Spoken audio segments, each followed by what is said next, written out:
ευρωπαϊκές ειδήσεις της εβδομάδας από τους δημοσιογράφους της Καθημερινής. Είναι η αρχή της διαδικασίας, όχι το τέλος, και ελπίζω ότι τώρα θα πραγματοποιηθεί ένας έντιμος και ευρύς διάλογος. Κρατάμε το μέλλον της Ευρώπης στα χέρια μας. Με αυτή τη γραπτή δήλωση, ο πρόεδρος της Κομισιόν, Jean-Claude Juncker, παρουσίασε τη Λευκή Βίβλο για το μέλλον της Ευρώπης, που αποτελεί τη συμβολή της Επιτροπής στη Σύνοδο Κορυφής της Ρώμης της 25ης Μαρτίου 2017.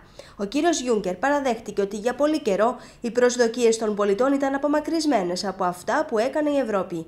Σήμερα, στη Λευκή Βίβλο, η Επιτροπή παρουσιάζει 5 διαφορετικούς δρόμους για το μέλλον της Ευρώπης, παρόλο που μπορούν να υπάρξουν πολύ περισσότερες δυνατότητες. Και τα 5 αυτά σενάρια συζητιούνται, άρα πρέπει να αναλυθεί και να εξεταστεί πού μπορεί να οδηγήσει η εφαρμογή καθενός από αυτά.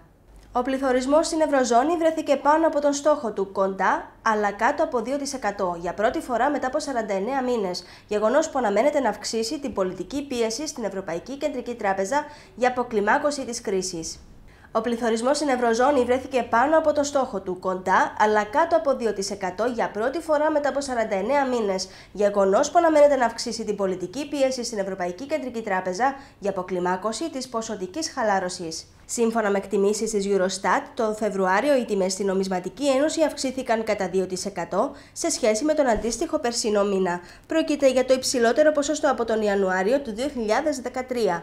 Κυριότερη κινητήρια δύναμη πίσω από τις ανατιμήσεις ήταν οι τιμές ενέργειας, οι οποίες αυξήθηκαν κατά 9,2% σε σχέση με τον περσινό Φεβρουάριο, λόγω του ράλι στην αγορά πετρελαίου.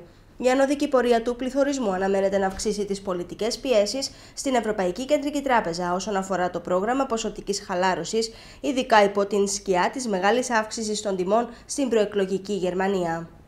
Για προσπάθεια χειραγώγησης των κρατών στα θέματα ενέργειας, κάνει λόγο ο Ευρωβουλευτής του ΑΚΕΛ Νεοκλής Σιλικιώτης, ο οποίος αναφέρει ότι οι διάφορες προτάσεις για μεγαλύτερη εμπλοκή της Κομισιόν στη διαδικασία, ακόμη και πριν από τη σύναψη των διακυβερνητικών συμφωνιών, με την υποχρεωτική εκ των προτέρων αξιολόγηση, είναι προβληματικές και περικλείουν κινδύνους.